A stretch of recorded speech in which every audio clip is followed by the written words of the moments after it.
आप लोगों को कुछ मिला? नहीं सर, ऐसे तो नॉर्मली पता चल जाता है कि आग कैसे लगी, पर यहाँ पर तो कुछ पता ही नहीं चल रहा है कि आग लगी कैसे। अच्छा ठीक है, देखो एम्बुलेंस कहाँ तक पहुंची। जी सर।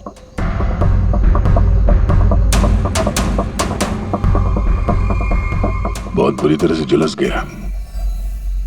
कमाल है, कुछ पता ही नहीं चल रहा कि आग कैसे लगी है।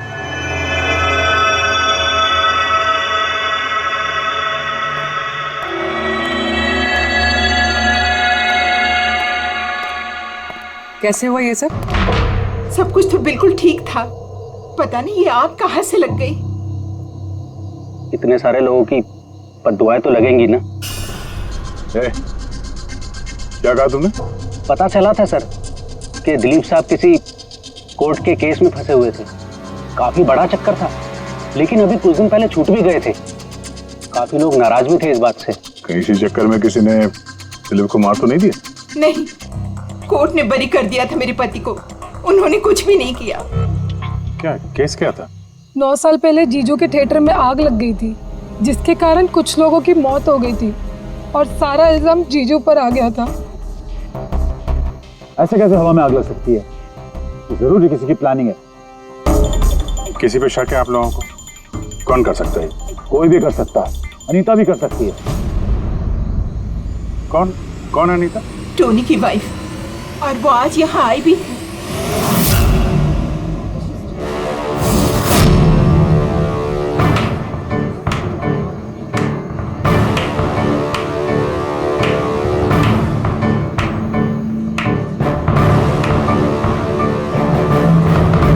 अनीता, दूसरों का घर बर्बाद करके अपने परिवार के साथ खुशियां मनाई जा रही है। वेरी गुड, वेरी गुड, वाह। लेकिन एक बात याद रखना, उन लोगों की तरह तुम भी तड़प तड़प के मरोगे। सिक्योरिटी! ए चुप! आवाज नीचे। निकालो उसको बाहर, निकालो। आउट! लगता है तुम दोनों अपने अंजाम से वाकिफ नहीं। तुम्हारा बुरा समय अब शुरू हो गया है, याद रखना।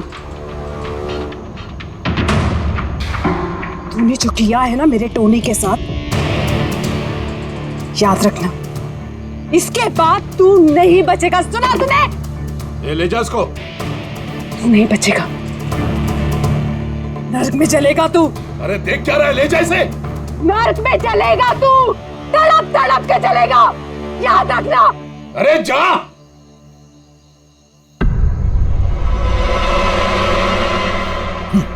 Let's enjoy Rohan.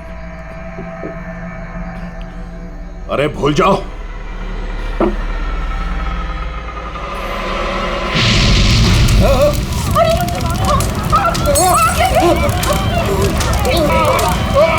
दिलीप और रोहन जिस केस में फंसे थे, उसी केस में कोर्ट ने टोनी को सजा दी थी। अच्छा, किस किस को पता था कि आप लोग यहाँ रेस्टोरेंट में आने वाले? पता नहीं सर। अच्छा, दिलीप जी के आने से पहले इस चेयर के आसपास किसी को देखा था क्या? किसी अनजान आदमी को? नहीं सर, किसी को नहीं देखा सर। ये टेबल किसने रिजर्व किया था? दिलीप जी का फोन आया था, कह रहे थे कि हमारे लिए टेबल रिजर्व रखो। हमेशा यहीं बैठते थे, इसी टेबल इसी चेयर पर। रेगुलर कस्टमर थे हमारे। किसी को पहले से पता था कि दिलीप यहाँ इसी टेबल पे बैठेगा? सर, कुर्सी के पास तो ऐसी कोई चीज नहीं है जिससे आग लग सकती हो। कमाल की मिस्ट्री है यार। सीसीटीवी कैमरा,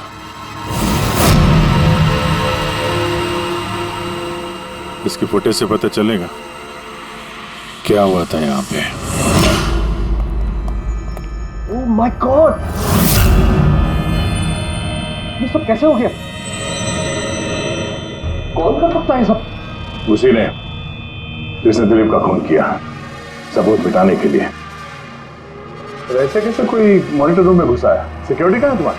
सर, इस रूम में सिक्योरिटी की जरूरत ही नहीं है, इससे पहले कभी ऐसा हुआ ही नहीं है। सर, सर मुझे नहीं लगता उसके पास टाइम होगा सीसीटीवी फुटेज डिलीट करने का। सर, उसने बस तोड़फोड़ कर दी है। अगर हम किसी एक्सपर्ट को बुलाते हैं सर, तो वो शायद हार्ड डिस्क से रिकवर कर पाए सर।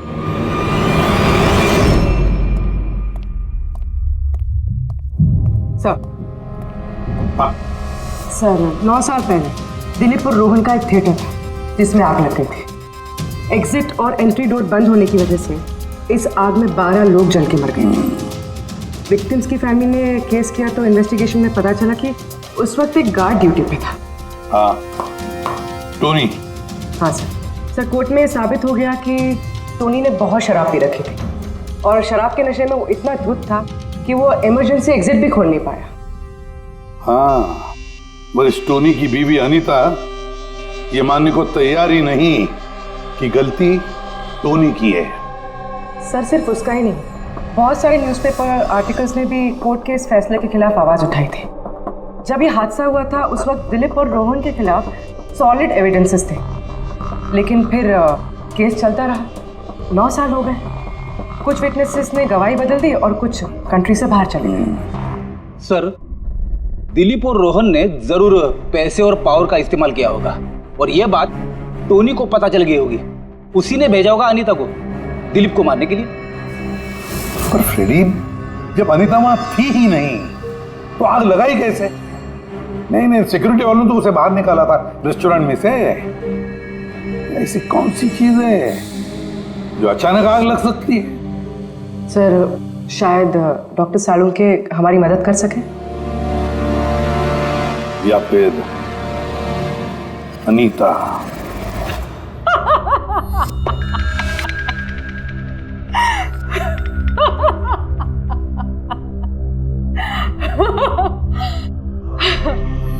किस बात पे इतना हैरान है?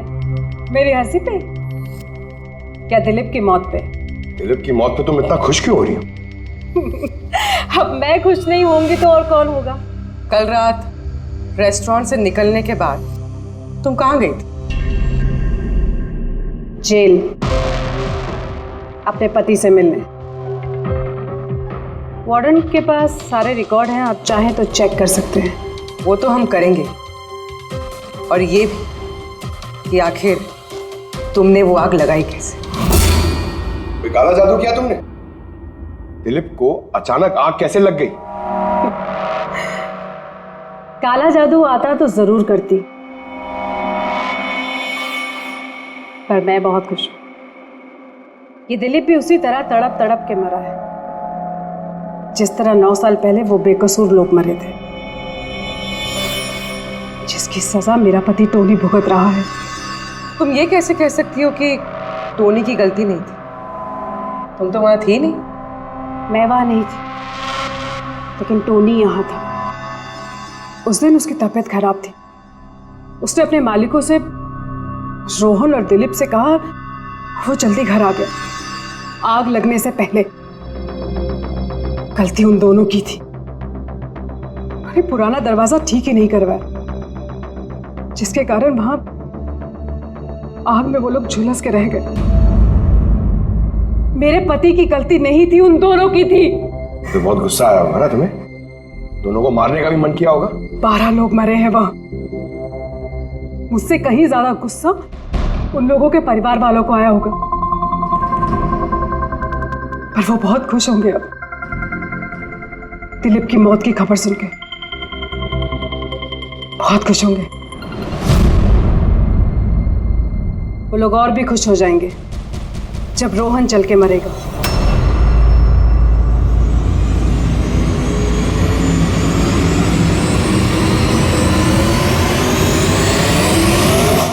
सर 42 लोग हैं, उन 12 विक्टिम के करीबी रिश्तेदार और फैमिली वाले। सस्पेक्ट ज्यादा और वक्त कम।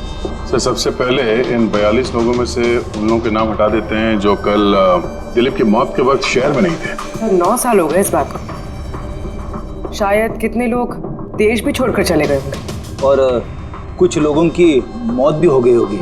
फिर भी पता तो लगाना ही पड़ेगा। देखो कितने लोग शहर में थे जब दिलीप की मौत हुई।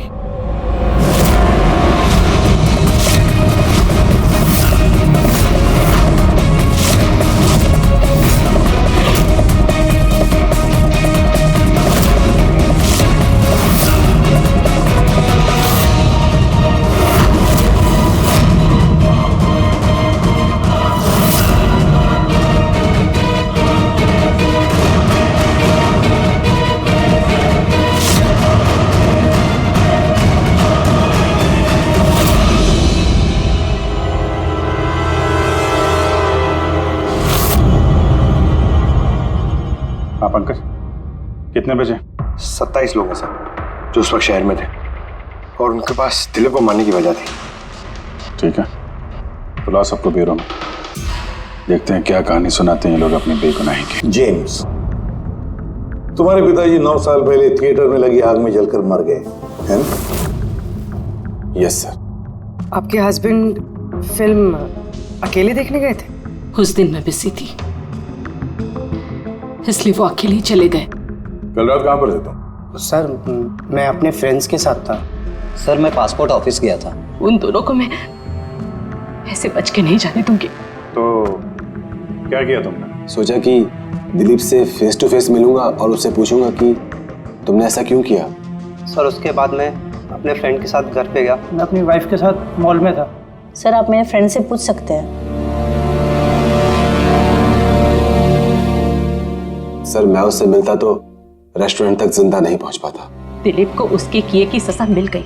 मुझे मालूम चला रेस्टोरेंट से कि दिलीप के साथ क्या हुआ तो दिल को सुकून मिला सर। अब बचा रोहन, उसको भी उसके किए की सजा जरूर मिलेगी। अब इन 27 लोगों में से उन लोगों के नाम रहने दो जो घुमा फिरा के जवाब दे रहे थे और जिन्होंने अपने जवाब पहले से ही तैयार करके रखे थे।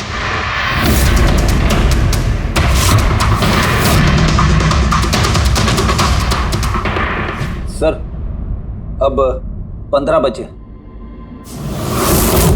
अब इन 15 लोगों को उस दिन के बारे में पूछते हैं जब 9 साल पहले थिएटर में आग लगी थी। देखते हैं किसे सबसे ज्यादा गुस्सा आता है, कौन मुंह फेर लेता है। सर मेरा भाई 10वीं पास हो गया।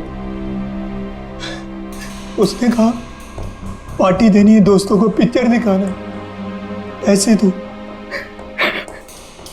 सर मैंने वो पैसे उसे दे दिए। काश वो पैसे मुझे उसे देने नहीं चाहिए थे सर। जिसने भी ये किया बहुत अच्छा किया। आज मैं खुश हूं, आज मैं बहुत खुश हूं। कुमार साहब, आप यूनिवर्सिटी में फिजिक्स के प्रोफेसर हैं, है ना? Yes sir, head of the department physics. लेकिन मेरे खुद के बेटे को पढ़ाई में कोई इंटरेस्ट नहीं था। बहुत डांटता था मैं उसे, लेकिन अनिकेत के ऊपर कभी कोई फर्क नहीं पड़ा। एक नंबर का बदमाश बन गया था वो। उस दिन भी वो कॉलेज से बंक करके दोस्तों के साथ फिल्म देखने चला गया और सर और वापस घर पे कभी नहीं आया। हिमेश, राइट, कॉन्ट्रैक्टर हो ना तुम? हाँ सर। हिमेश, 9 साल पहले तुम अपनी पत्नी के साथ फिल्म देखने गए थे उस थिएटर में। नई नई शादी हुई थी मेरी। सलोनी के साथ फिल्म देखने के लिए गया था। उसको भूख लगी थी। मैं समोसे लेने के लिए बाहर गया। मैं वापस आया तो देखा वहां के दरवाजे लॉक हो गए थे।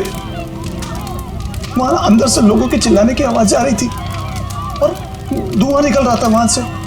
सलोनी, मैंने सब दरवाजे खोलने की बहुत कोशिश की। सलोनी, मैंने बहुत कोशिश की। मैं पागलों की तरह दरवाजा को ठोकता रहा, पीटता रहा। सलोनी, सलोनी, सलोनी, सलोनी, सलोनी चिल्लाता रहा। अरे कोई दरवाजा खोल दो यार। सलोनी, सलोनी। लेकिन मैं कुछ नहीं कर सका सर, मैं कुछ नहीं कर सका। अपनी सलोनी को मैं बचा नहीं सकता। वहां पे एक गार्ड भी था ना, टोनी, उससे भी दरवाजा नहीं खुला क्या? नहीं था सर। वहां कोई और गार्ड, किसी और को देखा था तुमने? कोई नहीं था सर, कोई नहीं था। मैं 9 साल पहले जो बात कोर्ट में कहा वही आज कह रहा हूं। जब सिनेमा हॉल में आग लगी थी उस वक्त टोनी वहां पर नहीं था सर।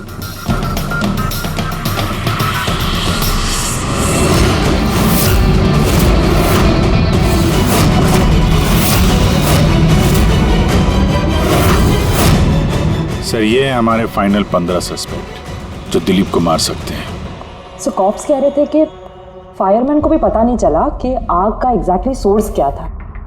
उन लोगों को तो जनरली ढूंढ कर पता चल जाता है है कि वहां पर ऐसी कौन सी चीज थी जो तुरंत आग पकड़ती है, लेकिन उन्हें पता नहीं चला। उन्हें पता नहीं चला। उन्हें इसलिए पता नहीं चला क्योंकि उस चीज की ना तो कोई खुशबू थी ना कोई रंग था। Exactly sir. मतलब अगर लिक्विड होता ना तो इस दिलीप को पता चलता जब वो चेयर पे बैठता, उसे फील होता। और अगर पाउडर होता तो हमें टेस्टिंग में पता चल जाता। इसका मतलब ये तो गैस, जिसका मतलब ये गैस है। गैस? तो इसीलिए उस फायरमैन को पता नहीं चला कि किस चीज से आग लगी है। इनफ्लेमेबल गैस बॉस, जिसे सिर्फ एक स्पार्क की जरूरत होती है आग पकड़ने के लिए। अच्छा, मुझे एक बात समझ में नहीं आ रही है। दिलीप किस कुर्सी पर बैठा था, तो गैस कुर्सी पर आई कहां से? कुर्सी से ही। क्या? कुर्सी से? वो ऐसे बॉस, जिस चेयर पे ये दिलीप बैठा था उसके नीचे की तरफ किसी ने ज्वलनशील गैस का स्प्रे किया हुआ था। मरते वक्त दिलीप के कांटेक्ट में दो चीजें थी। एक तो ये चेयर जिस पे वो बैठा था और एक वाइन का ग्लास जो उसने हाथ में पकड़ा हुआ था। हमने ये दोनों चीजें चेक की तो इस चेयर के ऊपर से हमें इनफ्लेमेबल गैस के कुछ ट्रेसेस मिले। बॉस, हमारे आसपास वातावरण में स्वतः ज्वलनशील पदार्थ होते हैं जो कभी कभी स्पॉन्टेनियसली जल जाते हैं, जैसे कि मार्श गैस एक नेचुरल बायोगैस है और ज्वलनशील गैस इसका मेन कंपोनेंट है। मतलब इनफ्लेमेबल गैस कभी भी हवा में ऐसे ही जल जाती है? नहीं फ्रेडी, अपने आप नहीं। जब वातावरण में बहुत ज्यादा गर्मी पैदा हो जाती है और वो वातावरण की ऑक्सीजन के साथ मिल जाती है तो एक सुपर हाई टेम्परेचर का निर्माण होता है, जिसकी वजह से ये आग लगती है। लेकिन सालून साहब, वहां तो ऐसे कोई हाई टेम्परेचर वाली चीज थी नहीं। एग्जैक्टली, ऐसा कोई डायरेक्ट सोर्स नहीं था जिससे गर्मी पैदा हो सके बॉस। इसीलिए मुझे लगता है खूनी ने कोई एक्स्ट्रा डिवाइस का इस्तेमाल किया है ये अचानक इतना ज्यादा टेम्परेचर बढ़ाने के लिए। और ये कुर्सी तो तैयार बैठी थी, इसे तो सिर्फ एक स्पार्क की जरूरत थी। पर सर, ऐसे कोई हीट कैसे पैदा कर सकता है? हाँ, कर सकते हैं ना पूरी। जैसे उदाहरण के तौर पर मैग्नीफाइंग ग्लास पर सूरज की किरणों को खास तरीके से फोकस करके हम बचपन में कागज जलाया करते थे।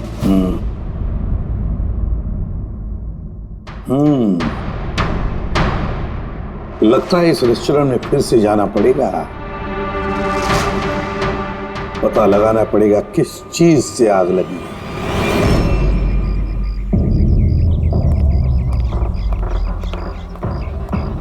पूरा एरिया छान मार लिया सर, लेकिन ऐसी वो चीज ही नहीं मिली जिससे आग लग सकती है।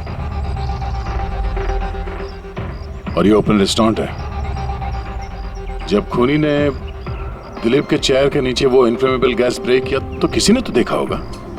वही तो, चेयर में अपने आप आग लग गई और दिलीप चल के मर गया। किसी ने कुछ देखा नहीं और ना ही कोई सबूत हमारे सामने आ रहा है। सर, उस डेटा एक्सपर्ट ने सीसीटीवी फुटेज रिकवर कर ली है, आप देख सकते हैं सर। गुड, या तुम लोग यार देख लो, तब तक मैं देखता हूँ यहाँ पे कुछ मिलता है क्या। सर, दिलीप और उसकी फैमिली के आने के 15 मिनट के पहले की फुटेज है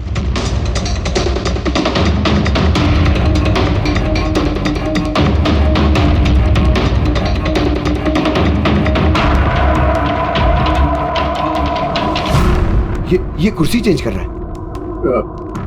इसका कोई दूसरा एंगल है क्या? इसी टाइम का चेक करो। एक मिनट सर।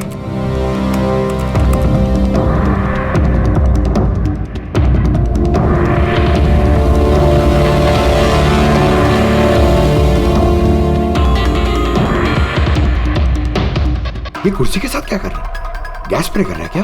हाँ, उसने अपने चेयर पे गैस स्प्रे किया और उसने अपनी कुर्सी को उस कुर्सी से बदल दी जिस पे दिलीप बैठने वाला था।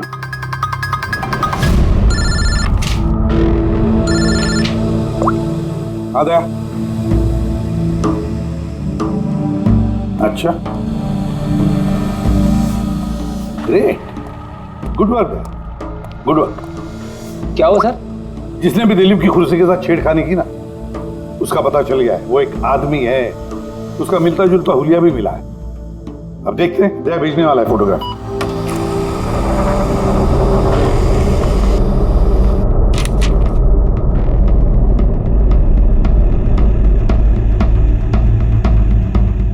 टोनी इन बचे लोगों में से कोई एक है, इन्हीं में से एक। और अब इसका अगला शिकार रोहन है।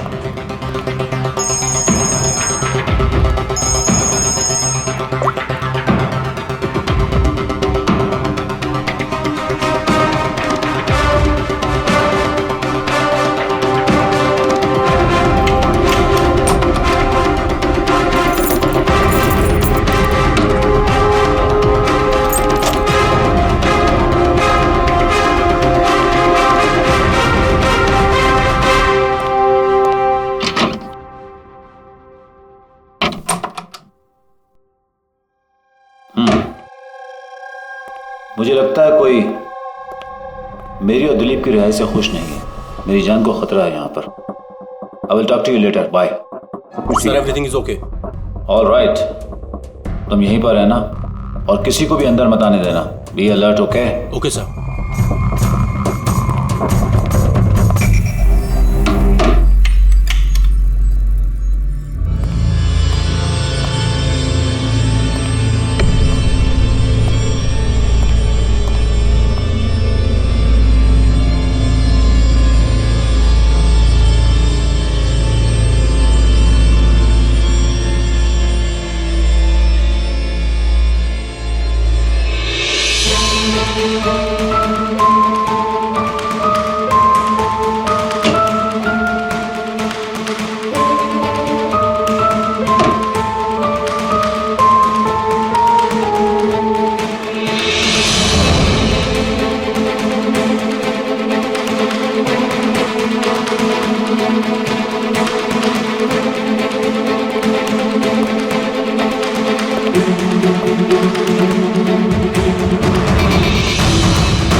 बचाओ बचाओ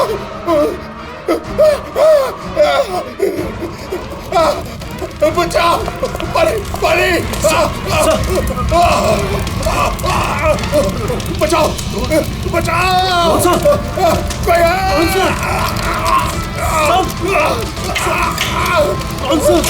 बचाओ परे परे कौन सा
क्या हुआ यहाँ पर और कैसे?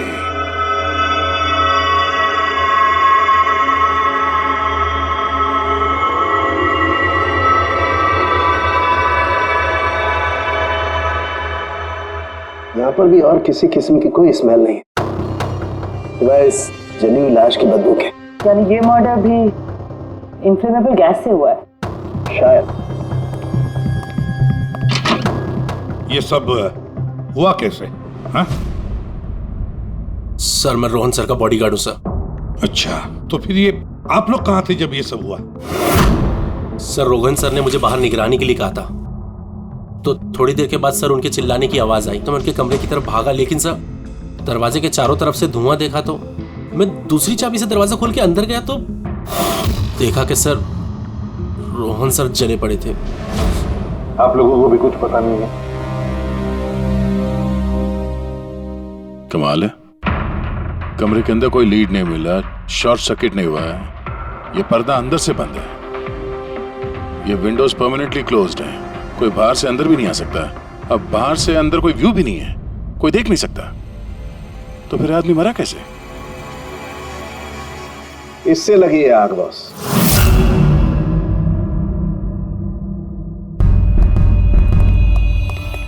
ये इस चीज से ये है क्या सर? फिलामेंट है। फिलामेंट? इलेक्ट्रिक बल्ब के अंदर का फिलामेंट। और जब इस फिलामेंट में इलेक्ट्रिक करंट पास होता है तो ये गर्म होकर के लाल हो जाता है। बॉस, खूनी ने भी इसी टेक्निक का इस्तेमाल किया है उस ज्वलनशील गैस को जलाने के लिए। पर वहां रेस्टोरेंट में जहां पर दिलीप की मौत हुई थी, वहां पर तो हमें ऐसा कोई फिलामेंट वगैरह नहीं मिला। बॉस, इतनी छोटी सी चीज है, वो खुली जगह है, उड़ गई होगी शायद कहीं, लेकिन यहाँ तो पूरा कमरा बंद है, इसीलिए पलंग के नीचे मिल गया मुझे। लेकिन सर, फिलामेंट से करंट पास होने के लिए वायर्स का कोई ना कोई कनेक्शन तो होना चाहिए ना बेड तक। होगा, यही कहीं होगा जरूर। तब पूरा बेड चेक कर लिया हमने, कमरा चेक कर लिया, ऐसा तो यहाँ पे कुछ भी नहीं मिला सर। दया, वो दरवाजा कैसा? मैनेजर। Yes sir. वो दरवाजा कहाँ खुलता है? सर दूसरा रूम है जो इस रूम से कनेक्टेड है सर। अब वैसे ये रूम सील्ड रहता है, इसे कोई खोलता नहीं सर। खोलो दरवाजा। Yes sir. आइए सर।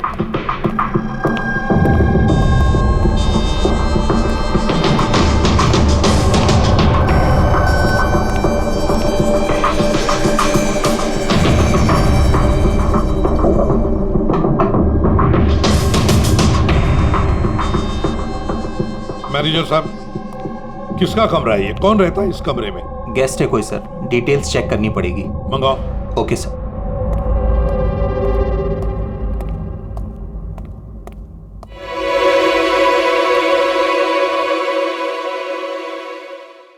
सर, वहां उस कमरे में जो कुछ भी हुआ है सर, वो इसी कमरे से किया गया। लेकिन अगर करंट इस रूम से पास किया गया है तो यहाँ से उस बेड तक कोई ना कोई वायर तो होनी चाहिए ना।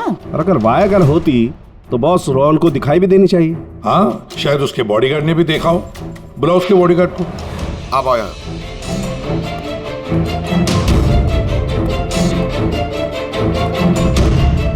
एक बात बताओ, जब तुम रोहन के कमरे में आए थे तब कोई वायर देखी या इस दरवाजे से उस कमरे में जाते हुए कुछ भी? नहीं सर, रोहन सर के रूम के अंदर जाने से पहले मैंने रूम को पूरी तरह से चेक किया था सर, लेकिन वायर जैसी कोई चीज उस रूम में नहीं दिखाई दी। ठीक है, जाओ तुम। जो कुछ भी हो दया, खूनी ने इसी दरवाजे का इस्तेमाल किया। इस दरवाजे से वो रोहन के इस कमरे में आया, उसने बेड पर इन्फ्लेमेबल गैस स्प्रे किया और किसी भी तरह से फिलामेंट को करंट दे दिया। बस फिलामेंट गर्म हो गई और इन्फ्लेमेबल गैस ने आग पकड़ ली, रोहन की मौत हो गई। बस एक बात पक्की है, ये जो कोई भी है उससे इलेक्ट्रिक और केमिकल्स की बहुत अच्छी जानकारी है।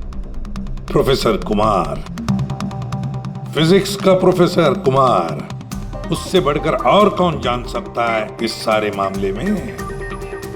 दया, अच्छा इस प्रोफेसर कुमार से मिल लो। दया, मैं भी चलता हूं तुम्हारे साथ।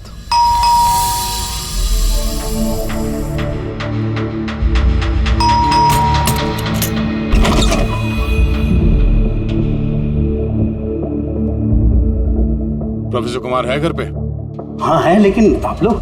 सीआईडी सब ठीक तो है ना साहब? हाँ, उनसे कुछ पूछताछ करनी है। कहाँ है वो? बाहर बच्चों को पढ़ा रहे हैं, मैं बुला के लाता हूँ। कोई बात नहीं, हम देखते हैं।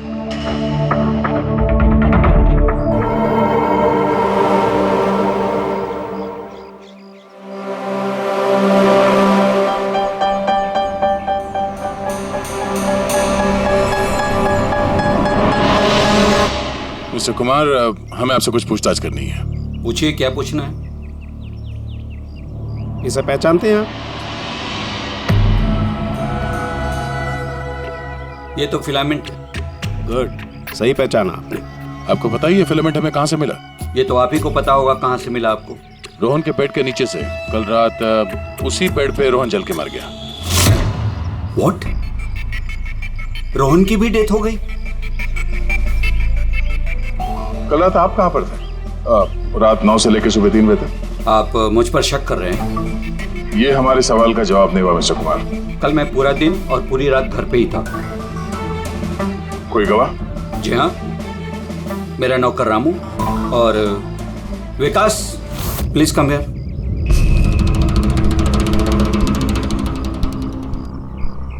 Yes sir. इन्हें बताओ मैं कल कहाँ था। सर हमारे एक्स्ट्रा क्लासेस ले रहे थे यहीं पे सर। कितने बजे से कितने बजे तक? सर शाम के 6 बजे से सुबह के 5:30 बजे तक। सर हमारे एग्जाम आने वाले हैं ना, तो हमने इस सर को रिक्वेस्ट किया था एक्स्ट्रा क्लासेस लेने के लिए। ठीक है सर, तुम जाओ बेटा। सर मेरे 5 स्टूडेंट्स और भी हैं जो कल सुबह 9 बजे से लेकर 5:30 बजे तक हमारे साथ थे। कहें तो उनको बुला लूं? ठीक है। अब मैं जा सकता हूं सर, बच्चों को पढ़ाना है। Please please. Thank you.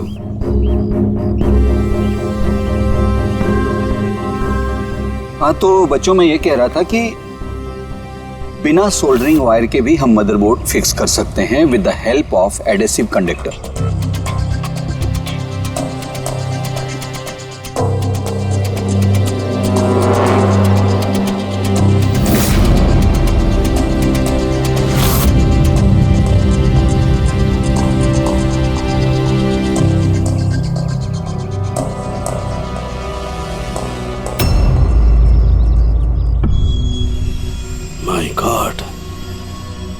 My God यार, ये क्या बात? क्या? अरे यार, ये गलती मुझसे कैसे हो गई? क्या? गॉड, बूढ़ा हो गया मैं, बूढ़ा हो गया मैं। एक काम करो, 1 घंटे बाद फॉरेंसिक लैब में मिलो, कुछ बताऊंगा। 1 घंटे बाद। अरे वो इन बल्ब्स को जलाओ। इस स्विच से? इस स्विच से? हाँ, इस स्विच से। यार ना कोई कनेक्शन है, कुछ है, कैसे जलेंगे ये? तुम सवाल मत किया करो, कभी कभी मेरी बात भी मान लिया करो यार। कभी कभी। ये ले। क्या सर, ये तो कुछ हुआ भी नहीं। होगा होगा। अरे क्या होगा? होगा ही नहीं। अरे होगा यार, बिलीव नहीं होगा। 1 मिनट। क्या इसकी तबीयत ठीक है ना? तो पता नहीं क्या हुआ है, वो जब से वो प्रोफेसर कुमार से मिलके आया ना, बस बल्ब के साथ ही खेले जा रहे हैं। बात बताओ, वो फिंगरप्रिंट्स का क्या रिपोर्ट आया? वही जो फिंगरप्रिंट्स तुमने होटल वाले से लिए थे और रूम में उठाए थे? तो फिंगरप्रिंट तो बहुत सारे मिले, लेकिन सारे स्टाफ मेंबर्स के ही हैं, उसके अलावा और किसी के नहीं मिले। ये कैसे हो सकता है? तो भाई साहब जरा इधर भी ध्यान दीजिए। हाँ हाँ, ध्यान है। हाँ।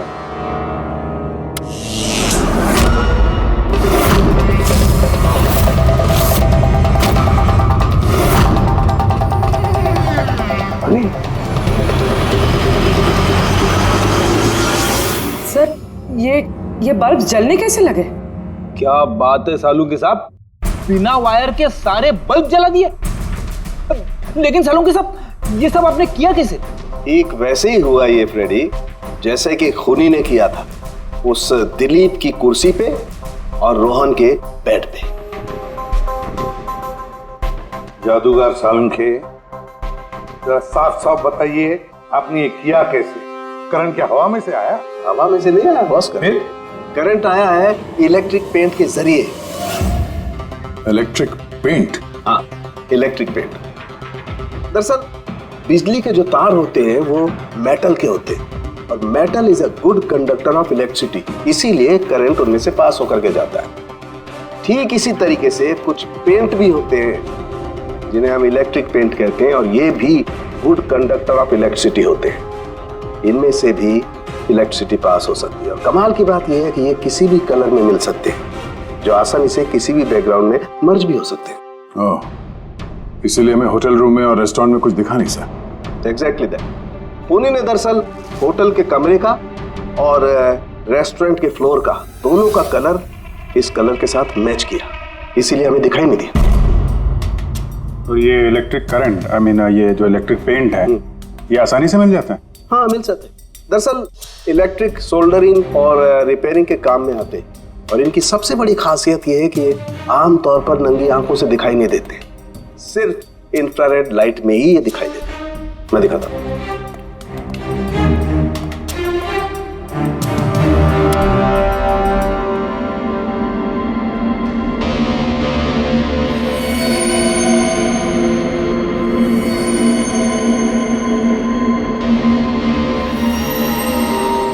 देखा बॉस? हाँ, खूनी ने भी ऐसे ही इस इलेक्ट्रिक पेंट का इस्तेमाल किया और ये सर्किट बनाया।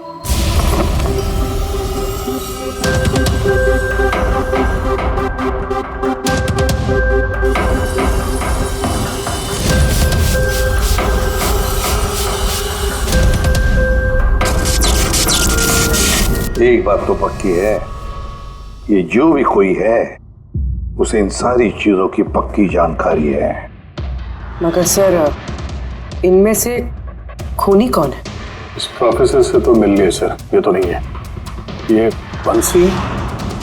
बंसी तो एक क्लर्क है, पर मुझे नहीं लगता कि एक क्लर्क को साइंस की इतनी जानकारी होगी।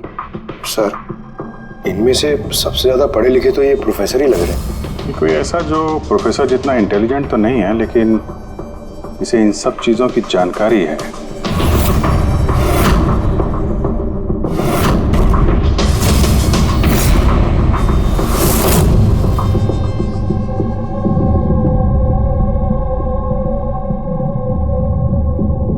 वो ये है अभिजीत, ये है वो।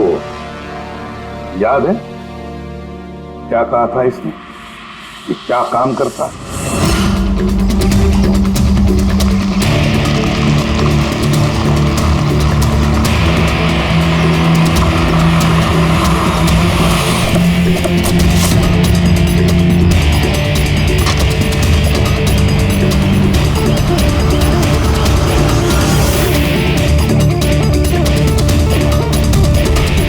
चले ससुराल।